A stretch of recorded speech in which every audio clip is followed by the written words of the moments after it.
Welcome to Pharmacy View, Technology and Pharmacy Business podcast series, where we provide regular interviews with pharmacists and key industry people within the Australian pharmacy and associated industry. In each podcast, we look to discuss aspects of pharmacy operation and how technology is improving or interacting with each guest's current role or pharmacy-related business. I'm your host, Scott Carpenter, and today's guest is sponsored by Shopfront Solutions, leading the way in digital marketing and communications, providing a cloud-based platform for pharmacies to manage all of their digital messaging and print-based collateral. For more information on the Shopfront Solutions digital platform, simply go to the website at shopfrontsolutions.com.au.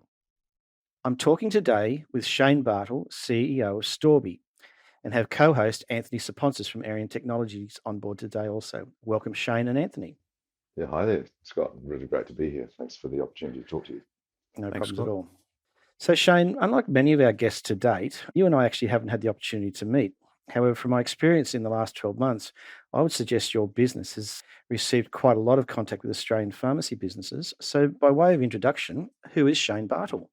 Well, I started out my career as an actor, funnily enough. I went to the National Drama School of New Zealand and spent my 20s acting in quite a lot of theatre productions mainly. And I even did a stint on New Zealand's national soap, Shortland Street, for a reasonable period of time as a nurse in the hospital. So I'm not sure if that gives me sort of any additional health credits or not for that for For that that effort. one, Yeah, yeah, I guess if anything, Shane, I'd be more interested to know if you had a role on Jurassic Park at any stage. No, I didn't. Well, actually, I mean, the film industry here in New Zealand has taken off quite nicely, as it has in Australia as well. So I've had some opportunities along the way, and there's probably more opportunities nowadays. Now I'm not doing it, but I do remember actually during one of the scenes on Shortland Street, we had to retake a scene because I took someone's blood pressure around their wrist. I remember. So towards the end of my 20s, I had started having a family, and acting is a pretty nomadic existence, so needed to settle down. And throughout my life, I'd always been a really keen software developer, just in the background, really as a hobby up to that stage. But I started a business building really small software systems for large businesses, and it was that experience that led me to get a job at Microsoft, where I was at for a decade, working in their consulting team as a principal consultant for most of that. And that gave me a lot of experience leading software development projects. But one of the times that I remember most fondly, really, when I was at Microsoft, was when I was asked to run a program called the Microsoft Innovation Center, which was a concept that was created in Adelaide. And my job was to bring that across to New Zealand. And what that was all about was building prototypes for the public sector and in health. And there were quite a number of those prototypes that we built were in the health sector. And I learned a lot from that. One of the things that I learned was that it's really important that the people that you're building software for are the experts, not you. You're serving them, and you really need to.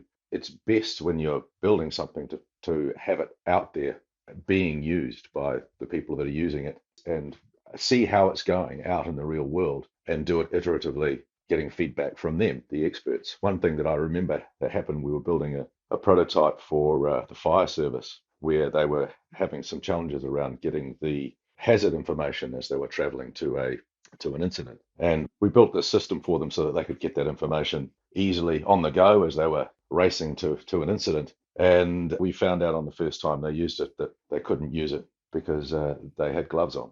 They couldn't actually interact with it at all then. No, of course, this was a great, we managed to change that and to get it work for them. But that's a great example of where you just don't think of these things until you put something out there and then see how it works. Yeah. So, Shane, I guess what you've highlighted today is that there's, or in our podcast anyway, there's many great things come out of New Zealand. Actors is one, and also software platforms. And I know from my experience, there was almost a decade of great loyalty platforms coming out of New Zealand as well. But talk to us a bit about why Australian pharmacies might know the name Storbie. Yeah, well, I've got 130 plus of them use us to provide an omnichannel experience for their customers. And I deliberately use the word omnichannel there. because the ones that really get it and really get the value out of what we do understand that customers nowadays really don't see it as a multi-channel thing. They don't see it as the physical presence as being separate from the web kind of presence of a pharmacy or other types of retailers.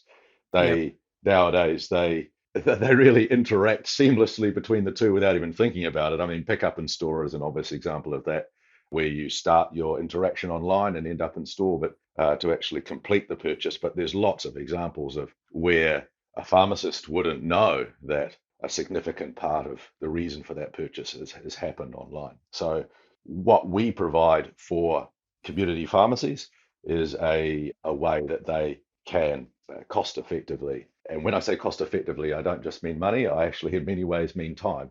Get which is actually their most challenging resource when it comes Yeah. to community pharmacies, that they can get one of these to get a quality web presence. And so, I was talking earlier about how I have this philosophy of putting something out there and getting feedback from the real experts, which are the people using it. And that's really how we came to where we are in pharmacy now, with I think a pretty exciting solution, which was when we first first went out to pharmacies, and we decided about 5 years ago. I guess that's a key part of the story here to understand. About 5 years ago, we decided that we wanted to, while we up to that point we'd had a pretty general purpose e-commerce web platform. About Okay. 5 years ago, we decided that we wanted to specialize. We weren't sure even at that particular point what we were going to specialize in, but we knew that we just felt that we could add more value by finding some industry that we thought was being underserved, was having challenges, didn't really have a product that they could or a service that they could use to create an online presence and really specialize and do something special for them. And community pharmacy was what we found. We found ourselves getting very passionate very quickly about independent pharmacies that are serving their communities. And we thought this is an area to focus on. So we went out and just initially really put in our standard solution and waited to see what would happen. And almost immediately, we started getting feedback about what the first key challenge was. And that was product information.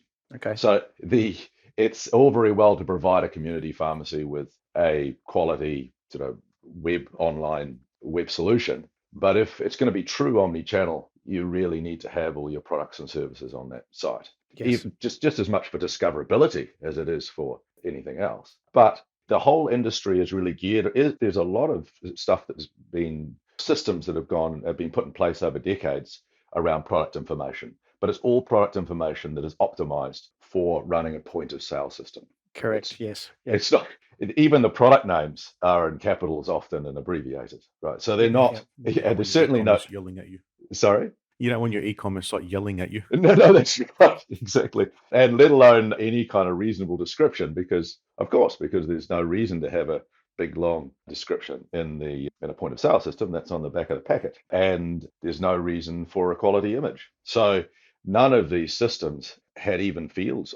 Well, they generally didn't. Often we found they didn't have these fields, and the industry wasn't even really geared up for finding ways of sort of getting this information to the pharmacies. So, I mean, we found often that when we would contact a supplier and say, could you, send us this information, you'd get it in a PDF. So, which is not really helpful. So that was the first thing that came to us loud and clear, was that was a challenge.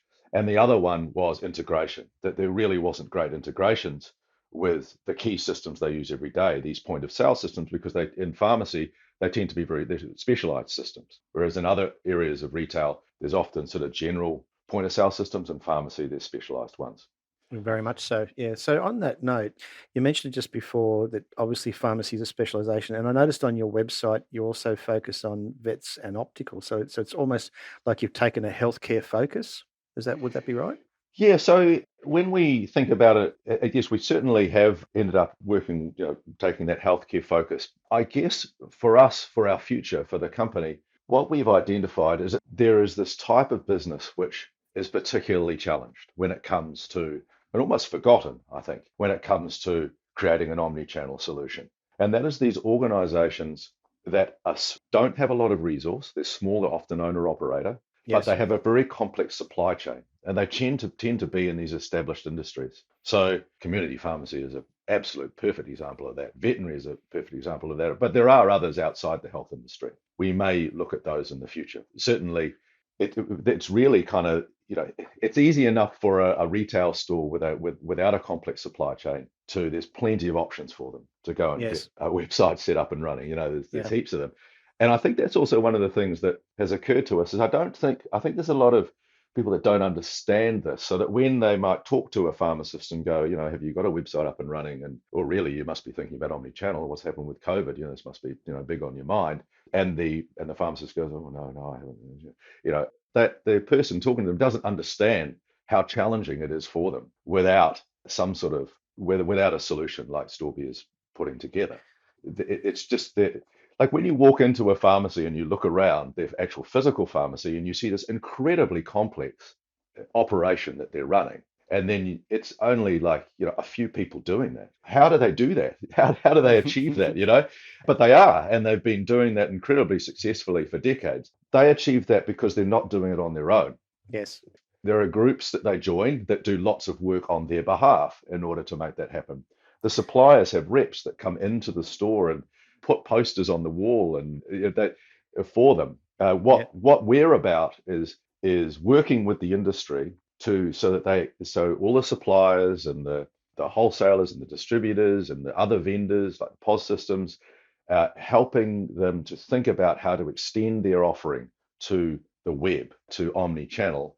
And then we're about creating that integration that enables all that to happen so they can provide the same value to and support to those community pharmacies that they have already been providing for their physical presence, but extend that to the web. To the online. Yeah. And look, on that note, and again, certainly I interact with a lot of pharmacies every day across the countryside. And through the year of COVID, as I call it, what I think I discovered was two groups. And I'm sure you might have found the same. So I'd be interested to hear your view on this, is that there were pharmacists that basically said, looks like I've got to get an online presence. Where do I go? What do I do? But then there were pharmacists that actually sat back and said, I think I need an online presence, but actually, do I need an online presence? And actually, how does this fit within my business strategy? So there's kind of two clear ones, and even today, you can see the results of those two, I guess, views. But how have you found that from an interaction with the customers?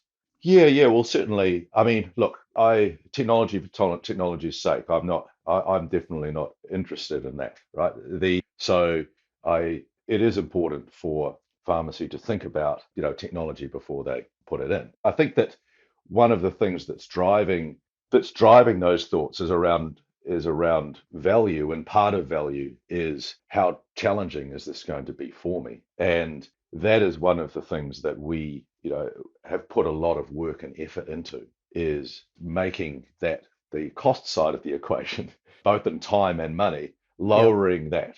So, because the honest truth is that without us doing that, for a lot of community pharmacies, it's not that it just is, costly in time and money. It's impossible. Like it's just simply not possible. So I think that because the challenges is like it's impossible for a lot of community pharmacies to go to every single one of their suppliers and get imagery and descriptions and things, etc., off them. So they just don't have the time to do that. So one of the things that we are working hard on is getting the message out there that, as we bring the industry together, as we mature our technology, that we can make this possible for them. And maybe that will help the ones that are thinking, oh gosh, really, am I going to go ahead with this? Make them rethink, because the research is very clear that their customers, they want to interact with you, to be able to research and understand and work with you both in the web world and in the physical world. In the physical as well, yeah. So talk to me a bit about your philosophy of one too many. Yeah. And I understand, actually, I'm quite interested in this conversation because I understand this kind of sits or is the base point for how you build and develop your software. Yeah, absolutely. And I think I touched on that a little bit earlier, right? So I think community pharmacy is a one-to-many industry, and that's the only way that a community pharmacy, which, as I said, is a very complex, unbelievably complex. I have huge respect for all community pharmacists. It's a hugely complex business that they're running, often with a very small amount of resource. And so in order to make that happen, you have many organizations behind them already for their physical pharmacy, working in a one-to-many kind of a way. There are groups, for example, that a pharmacy will join, that where the whole purpose there is that that group will do a bunch of stuff for them, which then is where that work is useful for a whole lot of pharmacies. There's the suppliers will do, build seasonal campaigns and etc. and create, do marketing type kind of work on a one-to-many for the pharmacies. It's really the only way that it can work. That is what we are focused on, is how can we provide a platform where one of the players in that supply chain can do something once for the benefit of all, Oh, well, yeah, okay. and a really obvious example of that is this product information. So that if you don't want every pharmacy one by one to have to figure out how to get descriptions and imagery, etc., onto their Yeah, website. yeah, You 'cause want that to be done once. yeah, and my understanding is now that there's actually a database of descriptions and images. Is that right? Yeah, so well, Australia does have there's a organisation called SKU Library that does a lot of where a lot of that is centralised. So we take advantage. We have a partnership with SKU Library, but Okay. even then, that is in order to. It's really challenging for a community pharmacy to figure out. Okay, there's SKU Library. How do I do this? Right. So Yes. what Yeah. next? You can go Yeah. SKU Library and they go, oh, okay, what do I do now? So, and there's another really key part of that puzzle just to make it all happen, and that is the point of sale system. So, That was going to be my next question. yeah, Integration with the different point of sale systems. yeah. So that's really the sort of Storbie magic, if you like. Auto magic, I think, was one of your Yes. previous podcasts. Yeah. Storbie magic. This Yeah. Storbie auto magic is that, when we demonstrate this have an opportunity to demonstrate this to a community pharmacy, I think some of them look and go, oh yeah, of course, that's the way of course that's the way to work. We understand what's gone in behind the scenes to make Yeah. all this happen. But we show how they can go into their point of sale system and just select a bunch of products they want on their website.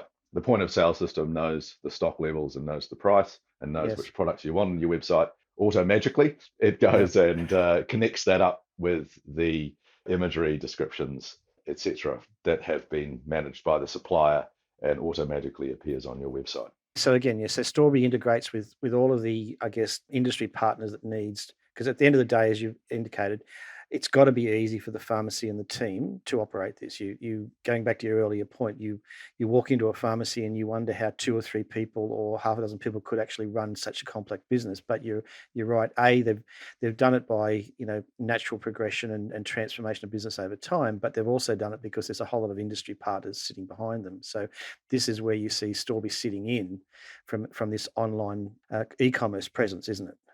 Yes, that's right. And in some ways, one of the things we're most proudest of, yes, we're creating this platform that brings it all together, but is it the work that we're doing with all of these players in the industry? We're working with the point of sale systems and the suppliers and working with them to help them or encouraging them to think about omnichannel for independent community pharmacies and how they need to change their systems to make it all work.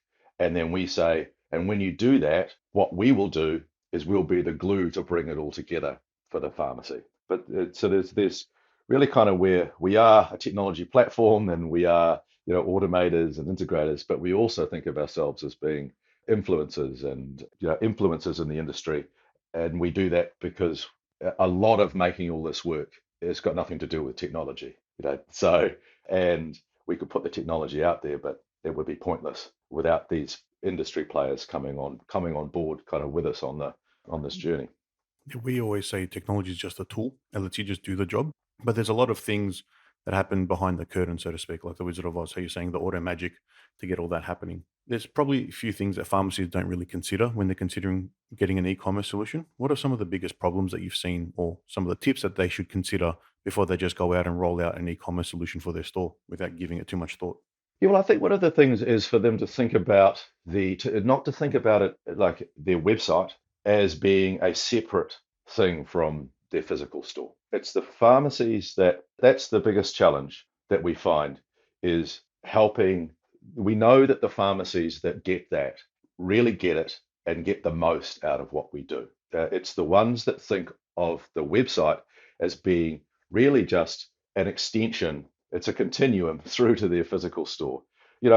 they don't think of their phone as being separate from their store. So they think of their phone as being intimately connected to the operations of running the pharmacy. So when someone calls them and they have an interaction, whether that's talking about some sort of informational one, or maybe it's even something that really results in a purchase, they don't think of that as being completely separate to when someone comes into the pharmacy and makes a purchase. But sometimes some pharmacists think of their website as being completely separate, and so look at and they will think that e-commerce is really what a website is all about. So what often as well, because of that thinking, they won't integrate that website, the fact they have that website, and the fact that that is of huge value to their customers. They won't integrate that into the physical store itself. They won't talk about it and they won't promote it. They'll think that it's a separate entity running up in the cloud, kind of doing its thing, bringing in e-commerce sales.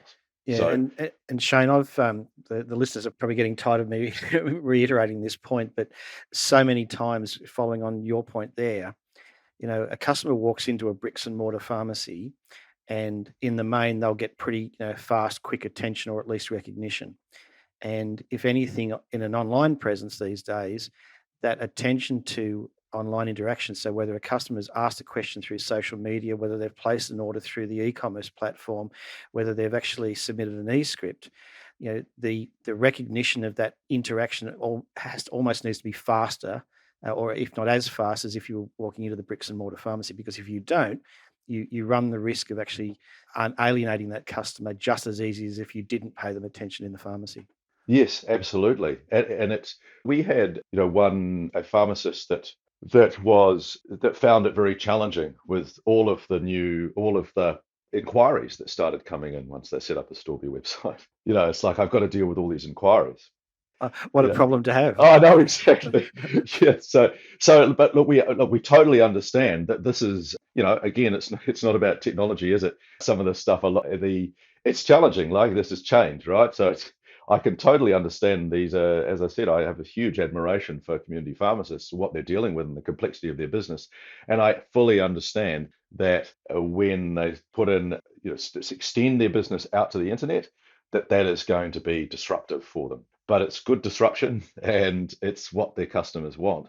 And we are about trying to ease that disruption as much as possible. And I guess we're excited about the future and looking and seeing all of these pharmacies running on Storbie and actually loving what that does for their business. It really, and websites have the ability to make customers happier and actually it has the ability to improve the health outcomes of their customers.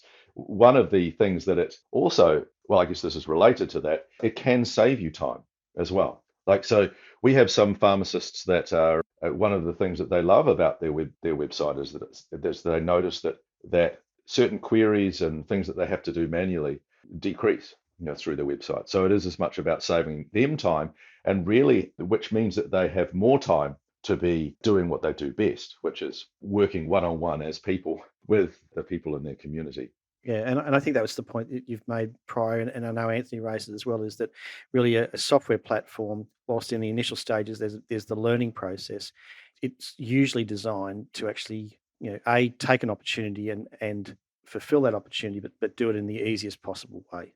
Yes, that's right. And look, we're here to serve community pharmacists, and we listening very carefully to community pharmacists and where it is that a website can add the most value to them. So, and that's what I find really exciting about this. We are really passionate about independent pharmacies. That's really been the vision of Storbie from the beginning, is these independent organizations that are serving their communities. That's what gets us up in the morning. And I guess with community pharmacy, there's this extra really neat thing, which is about the health, people's health. So we're really passionate about it. But where the website isn't of value, we're going to stay out of the way. Where the website is valuable, we want to hear about it, and we want to do everything we can to make it as easy as possible for those community pharmacists, because we know how little time they have. Yeah. And you mentioned there before about why you get up in the morning. Now, I discovered, actually get up 2 hours earlier than we do because of where you're based. But I know from your website, so you've got an Australian country manager here, haven't you? Yes, that's right. Yeah, Andy. So, Yeah, he's based in Melbourne. All right. So we'll get Andy's contacts. I know Andy contacted me initially through LinkedIn, and I guess on the show notes we'll get your contact details. We'll get your web page, but we'll also include Andy's link because he would be the one that's interacted with most of the pharmacists in Australia from an introduction point of view, I would imagine. Yeah, well, the thing that Andy is I don't have a great mind for it. So there's all these different organisations out there, all and he knows the Australian pharmacy industry absolutely back to front, and that's been his job. So yeah, so definitely. Go from there. No worries. Shane, it's been great to chat today. I guess just before we wrap up, is there anything else that we haven't covered off that you wanted to cover off?